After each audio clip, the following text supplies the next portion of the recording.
Hey there, this is Linus Klausenitzer from Alkaloid, Obsidious, and I have a solo project as well. And you're listening to DJ Vampire on Metal Messiah Radio International.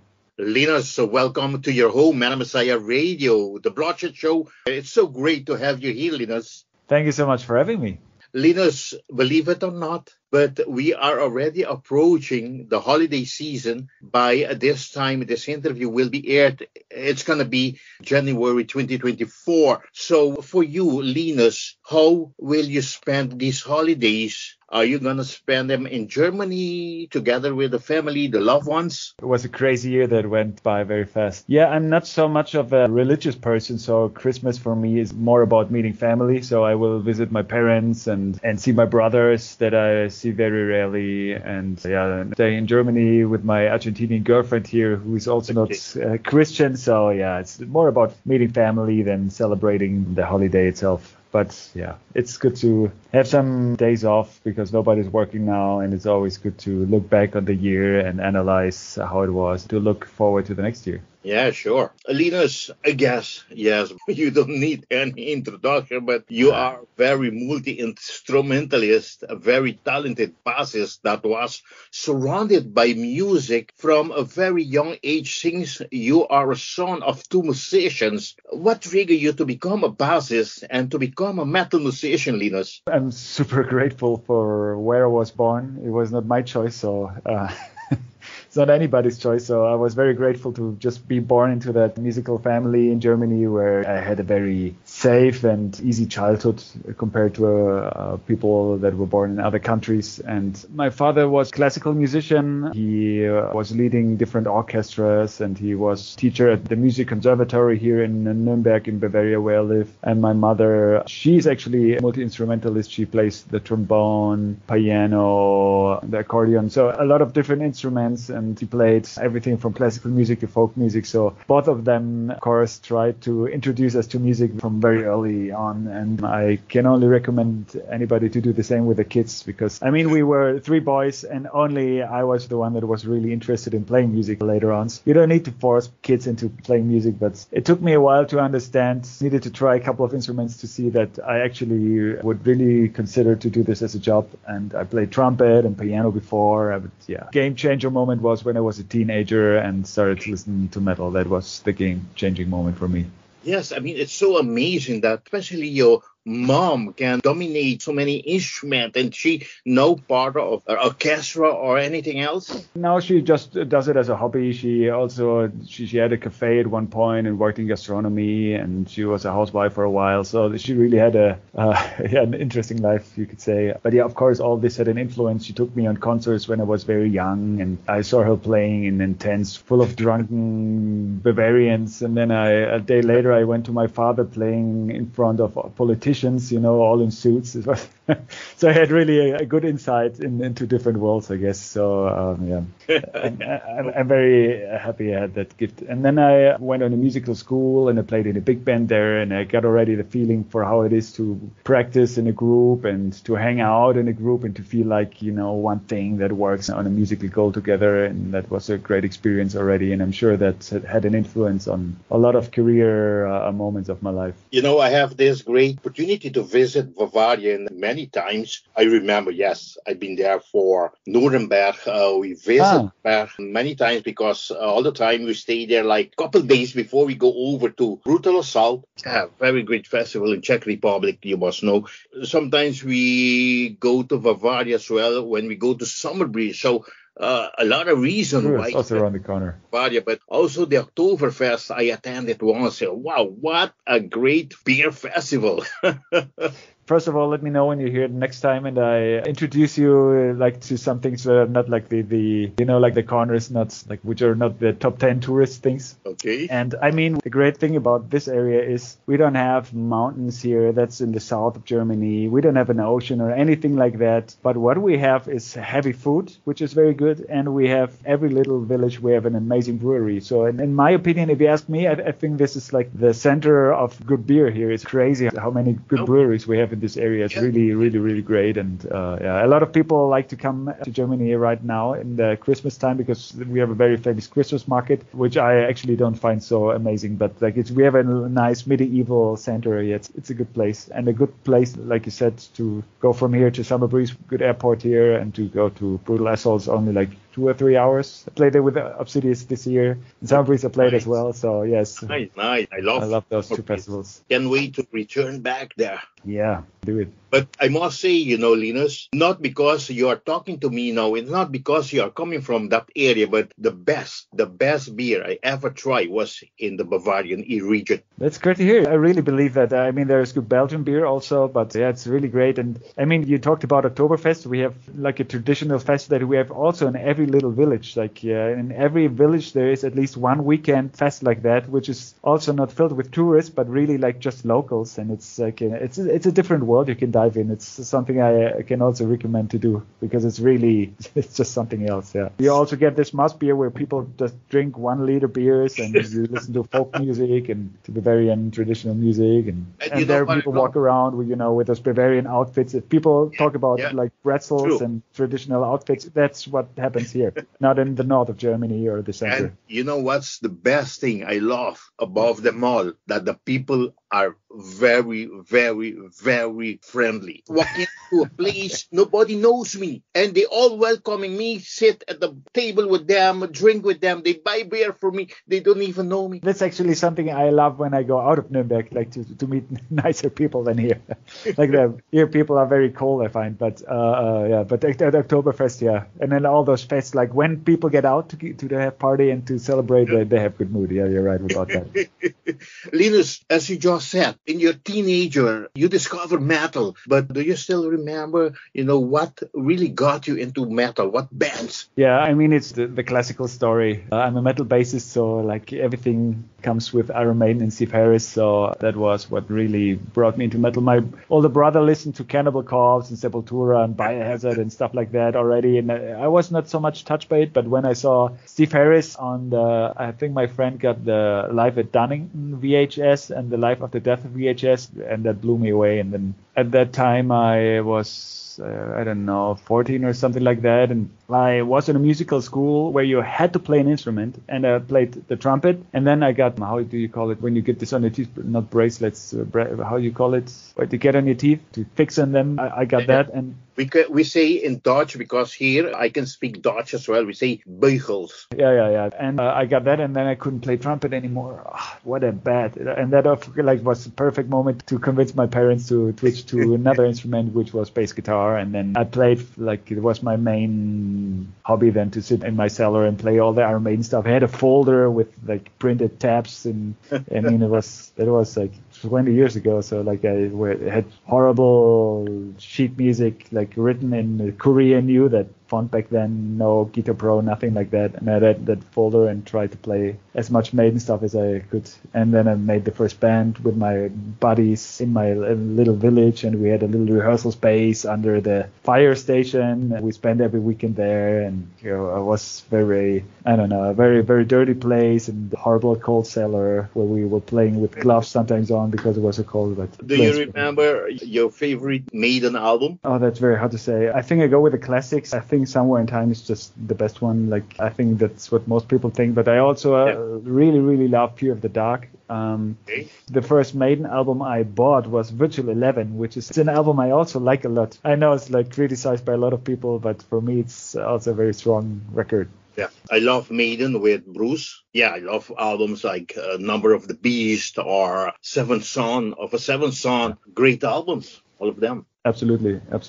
Yes, to continue, Linus, according to my notes, you attended the musical college in Regensburg, and in Hamburg, you attended the Hamburg Music and Art University. Your experience attending these music academies, and are these music institutions affordable for musicians that like to attend these schools? Yeah, well, I mean, the system's changed since the time that I attended, but there are schools that are for free and there are some that are not. And the amazing thing is there are more. I mean, I'm not a huge fan of jazz universities because that was always, also here in Nuremberg, we have a university, but the students are like in their inner circle. And it's weird that I rarely deal with people that are from the university, but I like especially universities that are oriented to pop music and to metal music and rock music, because they are more open-minded and they really want colorations and like a modern worldview. And in Hamburg, there's even a Wacken Metal Academy, it's called, where you can have a heavy metal degree when you go there. It's like a 2-year educational program, and you can get a heavy metal job degree in the end of it. And that, of course, I mean, how amazing is that? And something like that also exists in the Netherlands called the Metal Factory, and also there you can get a heavy metal job degree, which is really cool. And you have teachers from Rhythm Temptation and Texters and other amazing bands. So yeah, I'm really happy about that educational part, because I know like a lot of people don't believe in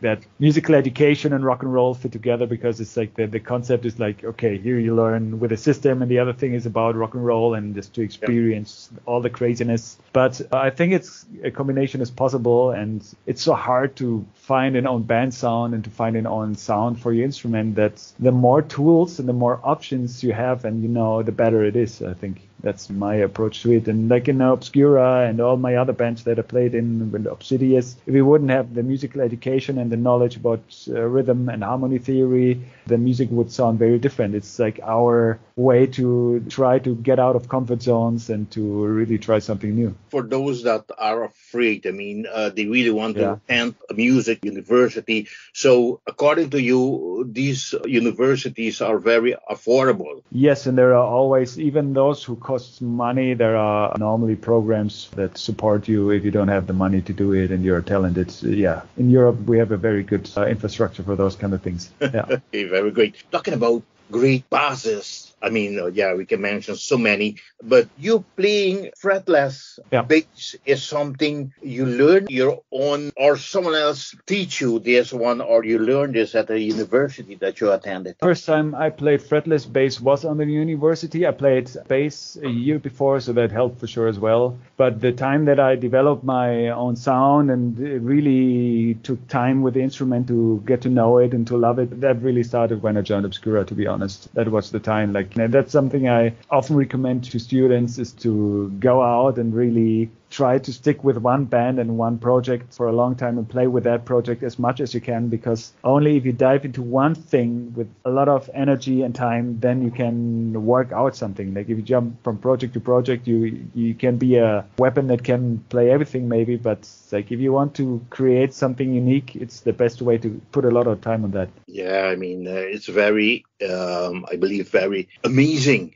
Sometimes I just put your music on and see, especially when you're doing these videos, I really admire how you dominate these instruments. That's very nice. Thank you. It's what I enjoy. It's like on the fretless bass, you have also the benefit that you simply have more ways to express yourself, because it's like a voice. You can like do things between notes, and like you can do a lot with phrasing. It's cool. And it's something really I really think that I developed something that is really me. And and that is so hard, and I'm very happy I got to that point. Again, I must say that's my opinion. To me, nowadays, sure, you are one of the best, most talented bassists around. Thank you so much. For those that might don't know you, hailing from Nuremberg, Germany, you had built up an impressive career with bands like Now Euclid, and not to forget Obscura, Eternity Sand, Alkaloid, Obsidious, and your solo project as well. You also appear on numerous of great metal releases over the years as a guest musician. How do you feel having gained so much success, and since you are still a very young, is a bucket of list there that different things that you still need to achieve? That's a good question. I find funny that I just said before that you really need to concentrate on one thing to be good in something, and you just said, but I did 1,000 things. And you're still young. I mean, yes, what else? I'm 38, so it's like a middle age. But yeah, I mean, like this year, I had a very special moment actually in my career, which was playing Wacken open air. I played with a band called Beyond the Black. Yeah, so as Wacken a live is bassist. Yes, and it was. I played Wacken last year already, but I played also this year, and it was main stage, and that was very, very special to me because that was also something when I was 17, I was the first time at Wacken open air as a guest, and that impressed me so much being surrounded, like you know how it is. I went to a school with 1,000 people, and there were like 2 metalheads on that school, and suddenly you go to a place where it's packed with metal fans, and it's a place only about metal. I was so amazed back then, you know, and it was sold out with 30,000 people. It was sold out back then, so it was way smaller. And I always go to Wacken, and I'm 63 now. Believe me, I know Wacken started to become too big for me. You know, I can't walk among 100,000 people no more.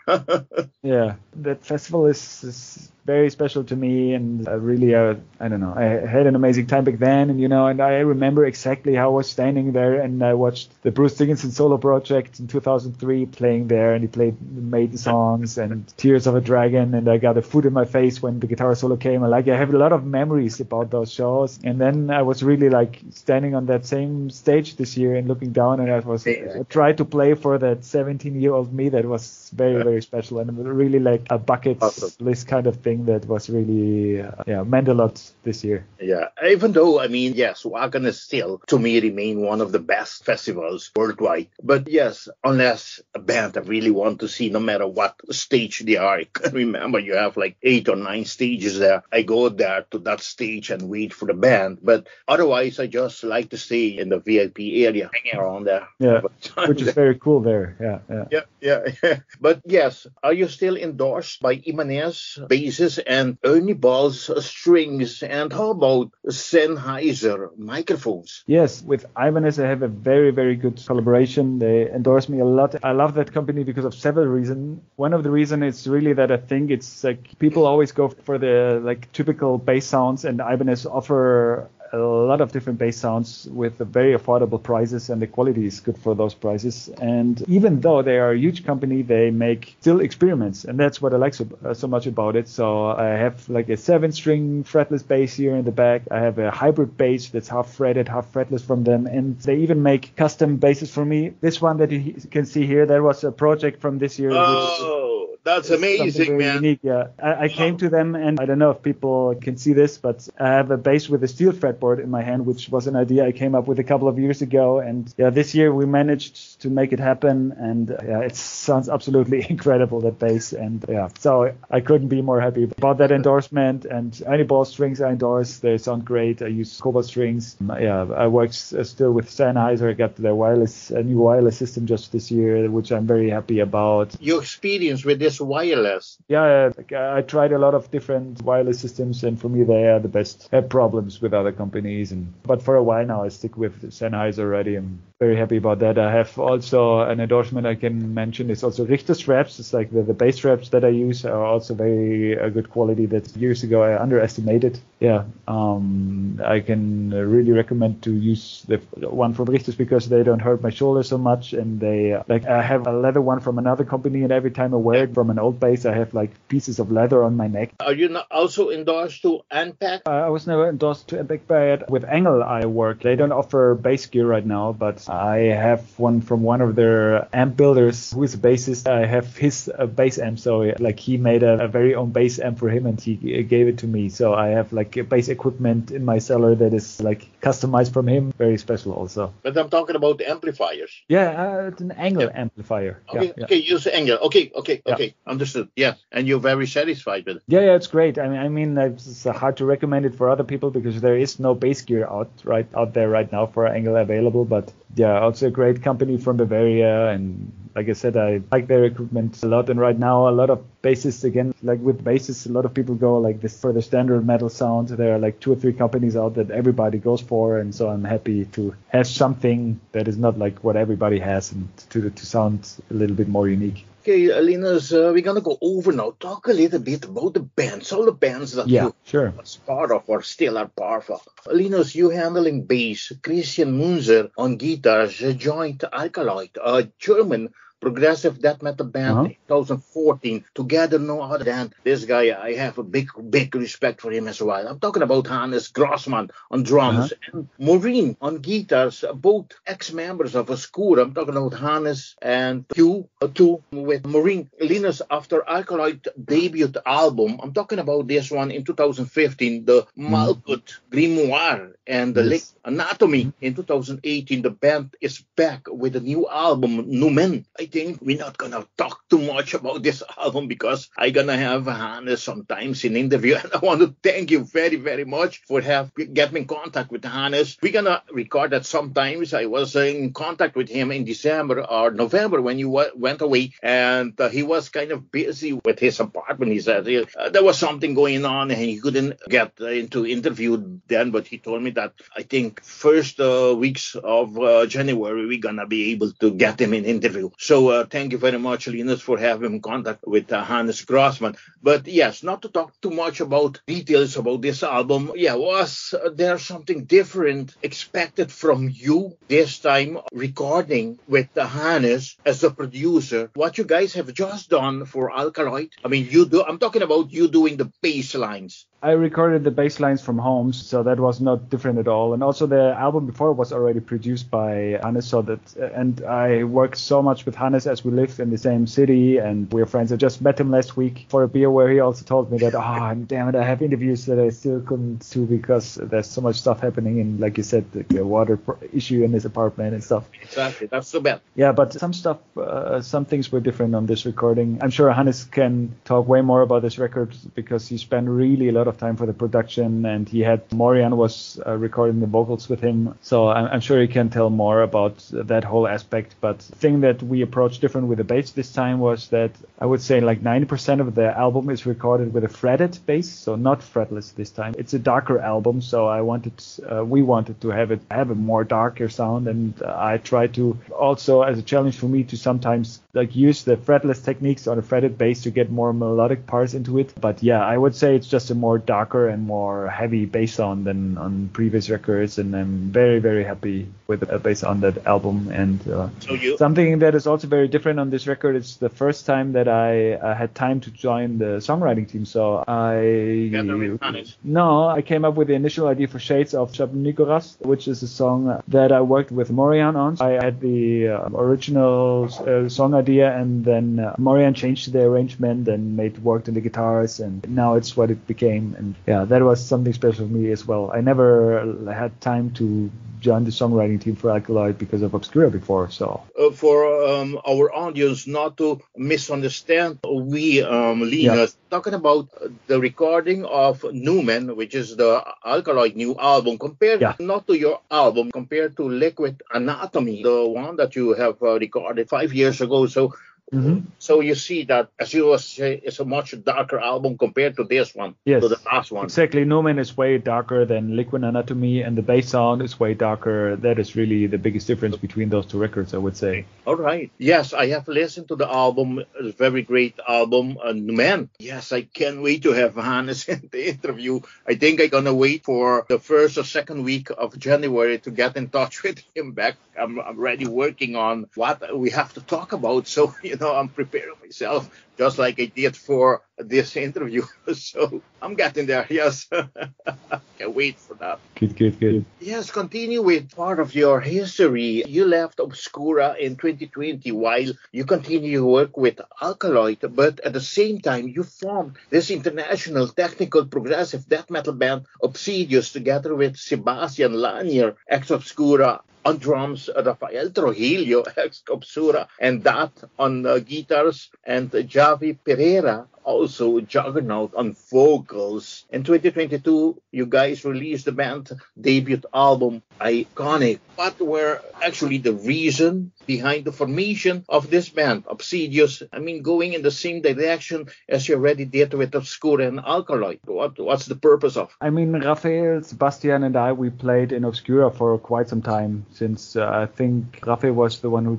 joined latest in 2016 or so. So we really played a lot of years in toured together a lot of years. And when the moment came that we decided to leave Obscura, I mean, you need to see the situation. It was like we were 4 people in Obscura and 3 of us, we left, but we still wanted to keep on making music together. But other one person had the band name rights. So that was the kind of the dilemma, but we wanted to keep on making music together because appreciates Raphael and Sebastian so much, not only personally, but musically they are really inhuman, and I love the way they songwrite, the way that they play, and it would be such a pity not to make music with them anymore. So that's when we said, and actually I was really at that moment, like you said before, like, okay, another band with Obscura ex-members, building it up from the scratch. I don't know if I want to do this again, but yeah, really that people are so amazing that I didn't want to miss this opportunity, and I wanted to keep on playing music with them. And I find that the music that we actually worked on then turned out to be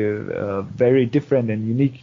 Of course, there are a lot of, from Obscura, of course, there are a lot of, I don't know, trademarks of Obscura in there because, I mean, 75% of the songwriters and the members of Obscura are in Obsidious now. So, of course, like you can hear that part in there. So that's for sure in there. And I was 10 years in Obscura and almost 10 years. And, of course, that influenced me a lot also in my songwriting style and so on and so on. But I think we brought in a couple of new aspects that are really different. Like, for example, we have a lot of clean singing that are very much like in a power metal kind of style, which is absolutely different, I find. We work a lot with like sound effects, and yeah, we work a lot with sound shaping, so to say, because our singer Javi Pereira is also a producer, and he spends a lot of time like working on this little details. He's not saying like, okay, here's strings and here's a synth and that's it. No, he works really like on the very little details, and that makes a huge difference in my opinion. And yeah, and I think we all have like a neoclassical and a power metal background, like listening to that kind of music, and that is in there a lot. What's make it a little bit apart compared to Alkaloid or Obscura? Exactly. Yes, there is nothing like, there is no power metal in Alkaloid at all. Yeah, for me, it's like really two very different bands, but both filled with amazing talents and people, and I'm very glad that both projects exist. Yeah. And I listened to the album as well, Obsidious, iconic. What a great album again. I mean, I must say.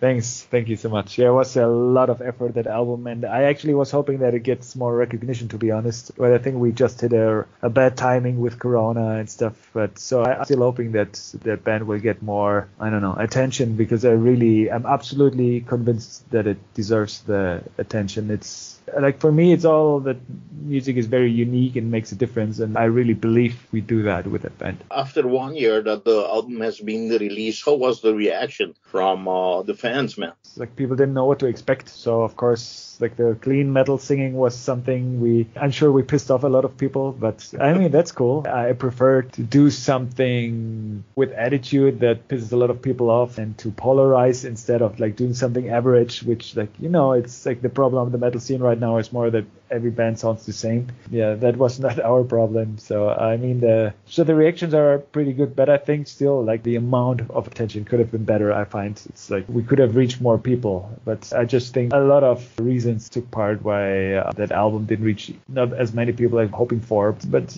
we have a very good collaboration with Season of Mists, who also support us with the second record, and we started to work on songs already. Second record, I hope we can record it next year. Then there will be a second record, and we will have live shows next year. We just announced the first live show in Italy next year. Awesome. Also with Alkaloid, we're going to play shows next year, Partisan, and more shows are already booked but not announced yet. So yeah, it's going to be a good 2024. Linus, seeing that you guys going to be so much busier on the road, do you think that the second album of this band, the Obsidious, will be released still in 2024? I don't think so. I mean, we didn't tour a lot with the debut album, and we're all very busy with a lot of projects. And of course, since, as you can imagine, a new band doesn't bring in a lot of money, so we all have to focus on projects that bring in money, and we all need to stay busy with other kind of jobs, so another kind of income sources. So that slows things down a little, but we're in regular contact, we're all writing, so I think a release in early 25 could be realistic. Let's cross the finger that you will make it for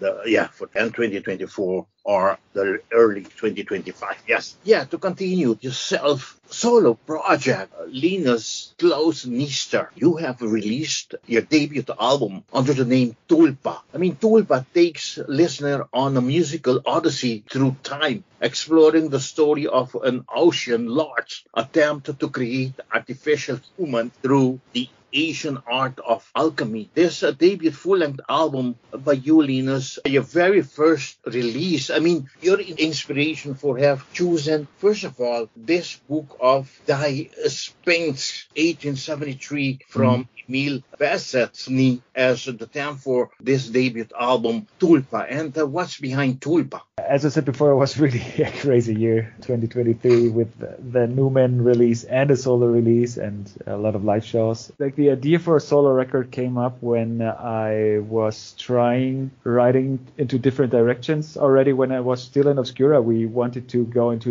a new musical direction, so I tried a little bit more out of the box. And then when we started with Obsidious, of course, like, we tried also to write in different directions to see what the band sound could be. And then there were, in the end, songs that didn't fit to any band that I had. And but I realized, okay, there were a couple of songs that had the same vibe and that I enjoyed writing very much. Like, how you see the room that I sit in, this is like my man cave that I sit here, I have a beer in the evening and make songwriting. And then sometimes you dive into this other world where, I don't know, you finally found a riff that you like, and then you try different variations of that riff, and and you have an idea, you could do this, you could do that, like, and then it goes from here to there, and you enjoy it a lot. And and it had this certain vibe that I thought, like, I really would like to dive in more into that, even though it doesn't fit to my band. So what can I do? Okay, then I will make a solo project out of it. Awesome. And I kept working on it, and I didn't set myself a deadline or something like that. So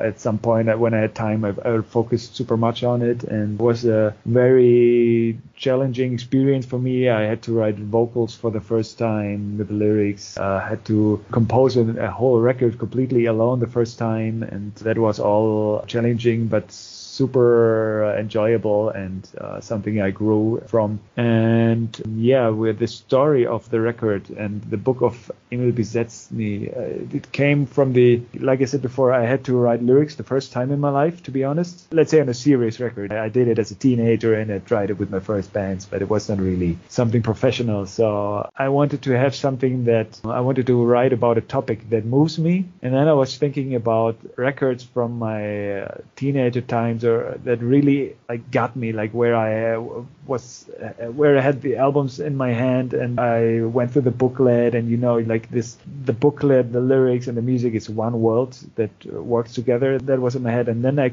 talked about him before, but Bruce Dickinson's solo project is something that influenced me a lot as a teenager. And there was this album, The Chemical Wedding. It's a concept album that is also very much focused about different alchemy topics, and that was something I thought, oh cool, that really got me back then, like the images and in my head and the dark music, and that's something I would also like to dive into. It's a huge world, the alchemy topic. So I just started to Google, reading different online articles, forum posts and stuff like that, and then suddenly I read a short text about this book. I found it very interesting, and I started to Google more about it, and there was barely any information about it. So I thought, cool, I have something here that is not used by everybody. Like a lot of people write about the typical alchemy circles and same kind of people that influenced it, but this is a story I really thought I don't know any musician who wrote about that before. So I took that story, and fortunately it was a book written in German. It's an old book, so the way of the German language is very different to the modern way, but I googled for that book and I found the whole book online on an archive from a public German library, and I found it completely online, and I read the whole book, and I really was fascinated by the whole story, and it was fun to read because it's the author found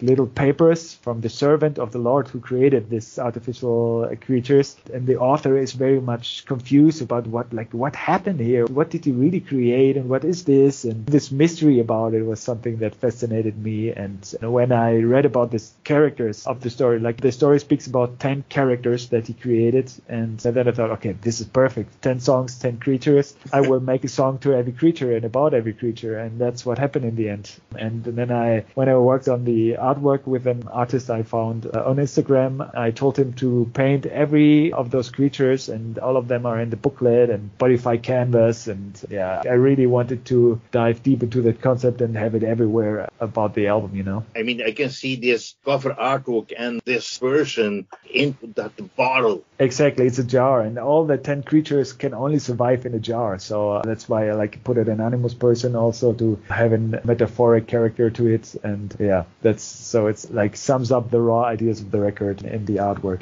After all success achieved throughout the years with other bands and projects, how does it feel to have your own solo album now out? For me, it was really mostly the challenge that I enjoyed and not to have to make any compromises. That's what the amazing part about it was. And to see how many people enjoy it and what it means to people, that really is something that you created. It's a really cool feeling. And talking about tools, but the band premiered different singles before the album came out as promotional singles in videos. Linus for track King of Hearts. I remember last 12th, you guys have released this. Our Souls Set a Sail, August 9th, and The Lunar Asylum, August 24th, and the last single that you guys have released of this album, that was Giraffe, released last September 7th, 2023. Would you like to brief us on these singles and videos, and how was the album being received so far by fans and also by critics? Yeah, so the first single was very special. I was very insecure about what song the first single should be, and everybody around me was telling me it needs to be that song, and then that was very helpful. So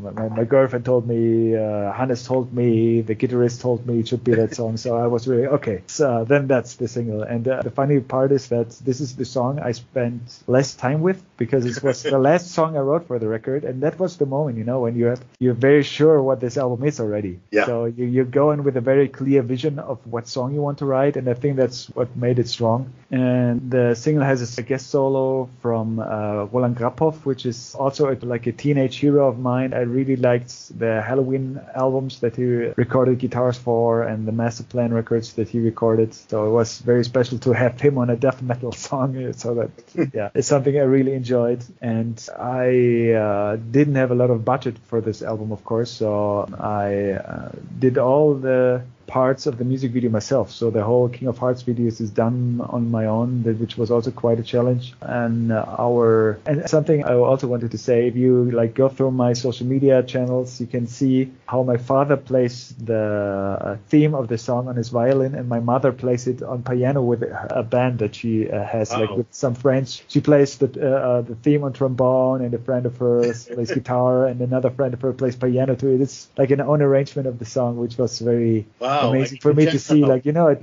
brings back that history that. Yeah, I need to check that out. That is for the songs King of Hearts, right? Yes, exactly. It's on YouTube and my other social media channels. So that was really special to me. So very quick, you know, since I'm running out of time. So how about the other songs that you have premiered? So there was Our Souls Set Sail, which features the bass I was talking about. So with the steel fretboard, Ibanez recorded that video and I edited it. Okay. Yeah, so that is a slower song, but where I try to work with polyrhythms and polymetrics in a song. The challenge was to use it in a song context which is still very approachable for the listener. And then I had Lunar Asylum, where I summed up all video material from all my first bands and throughout my career, different backstage scenes on video as a music video, and that has a very long guitar solo, which is something I very much enjoy, even though I'm a bassist. And it's the last song of the album with a very beautiful piano outro played by my girlfriend. And then there was Seraph, where I was very happy that Metal Index helped me with a lyric video, and this is more like a more uplifting song that is, like it has kind of happy negative vibe, I would say. It's very, very different in its own way, I find. And it was a good single, I find. You know, yesterday, the day before, all these days I was okay, let's listen to Tulpa again, over and over again. Cool, yeah. Farther down the way, all the way to Lunar Assignment. But you know what I like about it also is the instrumental song, Sister in Black. Wow. Yes. Yeah, that is very different. That's, for example, something I could have never done with my other bands, I guess. It's like, has a very different, I like metal instrumentals from In Flames and from Death Heaven and stuff like that, and that came out of that kind of vibe, I think. And you know how I always like to tell that story about that song, that it's always hard to find inspiration for something, like to find something that inspires you, that brings you directly into a creative idea. And that day I was rebuilding this room, so I put color on the walls, I put the different furniture from one side to another, and just that, like changing comfort zone stuff, like routine stuff, that brought me up writing the song. I sat down that evening and said, okay, like I have this room now, that's cool. I started to write it, and I wrote most of that song in that night. And I even called it Room B, which is because it's the second room of the apartment. So in that moment, yeah. And later I changed it to Sister in Black, but that was the working title for that song. Nice. Yeah. So that's how Sister in Black born. Yeah, and I was very thankful because there was Sister in Black is about the character, the nun, in the story, and there's absolutely nothing in the book about the nun. So I was like, okay, that's perfect. Yep. That's the instrumental. Linus, the album was released on October 6, Yeah, 2023 via also German label AOP Record. You work with Season of Mist for Alkaloid and Obsidious, not to forget with the Relapse record for Obscura. Was it not easier to just have a continued collaboration with one of these record labels instead of going to AOP? And how did you seal this deal with AOP Records? I think Relapse and Season of Mist have a different roster, and both of them work with mostly with touring bands and very active bands. And of course, I knew I wouldn't tour with this album, and I don't even know if I make a second one. So my first idea was to release it on my own, but then like as an independent record. But then I had a lot of jobs coming in here, and this year I played a lot of live shows with Beyond the Black. I just came home 2 weeks ago from an Australia, New Zealand tour with them. Earlier this year, I toured with Dark Fortress and The Spirit, and The Spirit is on that label, and they told me how great it is to work with that label. And I met the label boss, and also the guitarist has a band called The Circle, which is also on AOP Records. And then I just showed him the music, and I said, okay, do you maybe have interest to work on this with me? And he was super into it, and it's a very small team on AOP Records. And I don't know, this experience was amazing because he put so much work into promoting the record into the right direction that made it, he arranged a lot of interviews and reviews and magazines, and he really made a lot happen and took away work from me that I didn't have time for. It was, I have only positive words about that label, and I'm so happy that they worked with me on this record, which is really normally not the kind of music that they release. It's mostly black metal and other kind of music, not technical death metal, or I would say I would even put this into the genre of melodic death metal on my solo record, actually. Linus, besides yourself, Linus handling fretless bass and fretted bass synths, and possible for all music and lyrics for this album, there are many guest musicians on album Tulpa. Who were all those guest musicians you invited to be part of your recording lineup, and those that was in charge in doing the guitar solos? That's a good point. So, I mean, I toured a lot in my life, so I met a lot of people along the way. So I didn't want to, again, not to do like the usual way and ask the typical people that are asked in the metal scene for guest appearances. So I really wanted to go for people that I know and that I appreciate, that I love their sound for. So that was the main idea when I started to reach out to guitarists. And I mean, like the people that play recorded most of the records, also people I'm very happy that they contributed. That's Ian Way from Surreption from Canada. He recorded most of the guitars. It's Aaron Huma from Annihilator and Glitterous from Canada, who recorded some guitars. And then it's Cavi Pereira from my band Obsidious, who is very easy to work with because he has this bright range of death metal vocals and some clean vocals that are on that record. So that worked very well. It was easy to record and to work with him.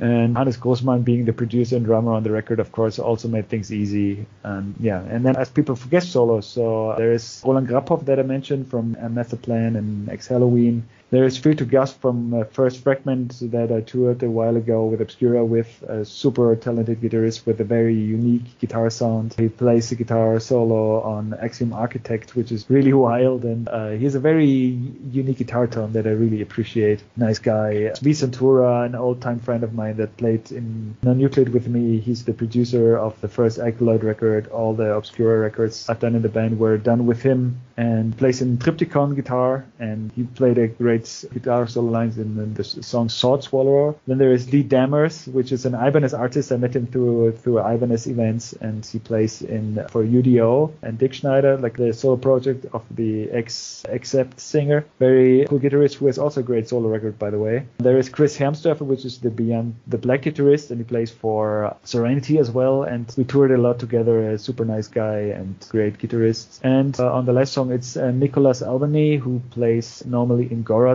and he has, like I said, this 2-minute crazy solo on the last song. I really enjoyed what he came up there with. It was a lot of fun for sure. All music and lyrics written by you, Linus, produced by Hannes Grossman, and you, Linus, mixed and mastered by Hannes at Mortar Sound Studio in Germany. How long was this writing process been, and your experience this time working with Hannes? Yeah, I mean, the songwriting, I can't not really say how long it took because I wrote something here and there. I guess I had like 6 or 7 songs almost completely done before I said, okay, I need to wrap this up and need to finish songs so I have a whole record. And then it went pretty fast, actually, I think, on that album, because, again, if you don't need to make compromises and you don't have a band democracy where you need to fight about every part, it just faster to work. And I appreciate Hannes as a musician a lot and as a person. So before we started recording, I invited him here, and we listened to the demos that were very worked out to a very far point. I have a video course on my website where you can see where you can see every step how I made the record, like from the songwriting, how I find influences and inspiration, and how I compose, like what are my tools and how I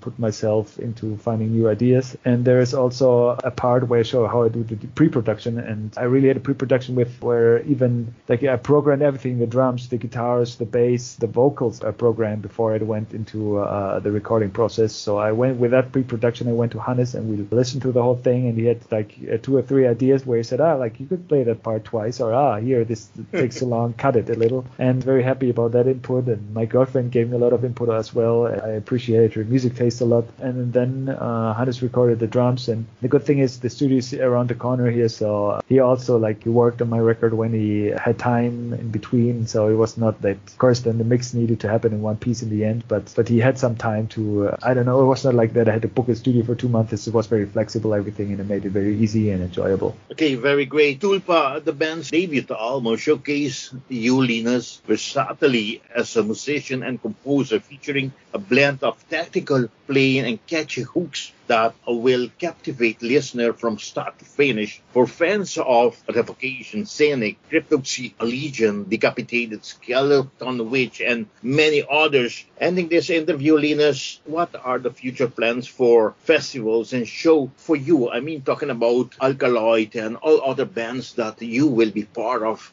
going on the road. And will there be a second album after Tulpa for your solo project? To be honest, I'm not sure if I will release another solo record. Like when the first numbers of the details come through and stuff, I will talk again with the label, I guess. But like you said, I'm right now at a phase where I'm busy with my bands again, so my solo record has a lower priority for like deadlines. So yeah, my plan for next year is playing shows with Obsidious and making songwriting with them for a second record, playing shows with Alkaloid, and there will be a very, very, very special project we will have in the summer with Alkaloid that I cannot speak about it yet, but it involves classical musicians, and it's gonna be something really exciting that I'm looking forward to a lot. And then I play a lot of live shows again as a session bass player for band The Spirit and for Beyond the Black. I will be on a European tour in April, so for everybody who wants to hang out can contact me, and that's basically it for next year, I would say.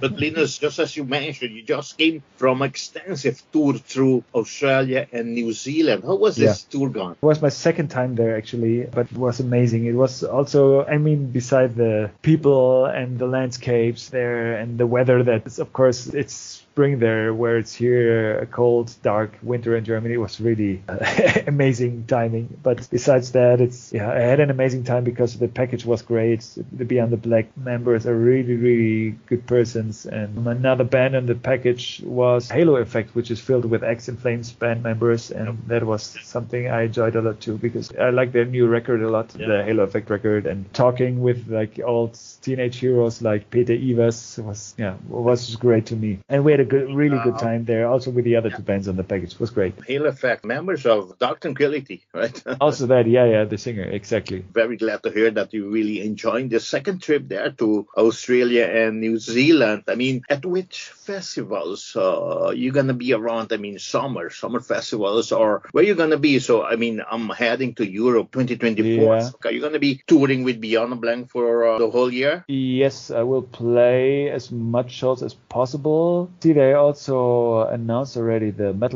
Full Metal Cruise. Yeah, I will even play on the cruise ship, the Full Metal Cruise in September. That's going to be amazing. And then there are a couple of shows where I cannot attend to, which is probably the Tuska Festival, unfortunately, which I really, really like in Helsinki. But I will play the older open area and a couple of other festivals that will still come in, I think. But for everybody who is curious, like from the people listening, curious about what I will do next year, they can follow my newsletter. I have a newsletter on my website. There I put out those kind of infos and try to share a lot of infos that also help others with their musicianship. And if you want to meet, next year, I like the typical festivals like Summer Breeze and Wacken, did all of those last year. So a Partisan open air maybe. Oh yeah, Partisan. I want to go. That's the one festival I still need to go. Partisan. You're going to be there with the Alkaloid? Yes, we play with Alkaloid. And who else plays there? Let me check. Pretty cool lineup if I remember correctly. Abath, it's My Dying Bride, Cryptopsy is there, Incantation. Yeah, I'm sure it's going to be a very nice lineup. Let's see if we can still go to Europe for, I was supposed to be now in Europe. I always go for December, but and I attend Eindhoven Metal Meeting all the time. I couldn't fly. So let's see if we can make it either in March, April for Inferno in Norway, or if I not, I'll be around in the summer.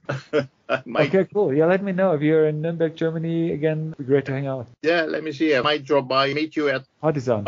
Yeah. Partisan. I might meet you at Partisan, yes. That would be cool. Linus, once again, I want to thank you very much for once again take this opportunity to allow us to enter your home and to make this interview. Super happy I can talk about all the crazy stuff I'm working on, and that you report about it and let other people know about it is, of course, something I'm very grateful for. Yeah, so, I mean, I want to hand you over the microphone of Metal Messiah Radio for you to invite all your friends to support the band, to buy this brand new album, Tulpa, and to support your other band as well, Alkaloid and Obsidious. They have new albums out there as well, Iconic and Numen. So, yes, the microphone is all yours. So thank whomever you want to thank, Linus. Thanks for everybody who listens to my crazy projects. I know it's not something you listen to while you're making your dishes. It's something you need to sit down and take time for. But I think that's what life is about. It's about intense experiences, and I think that's what all those 3 albums are. And I hope you enjoy all the heaviness and the melodic parts and crazy parts that we put a lot of thoughts into. And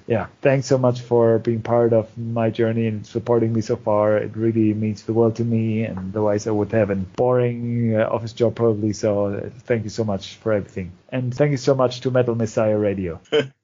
Linus, thank you very much. And please, if you get to meet with Hannes, say hello to him for me. It's all the best for this holidays and for the New Year. So I wish you all the best for all the project, all the things that you have in mind and planned for 2024. That's so nice. Thank you so much.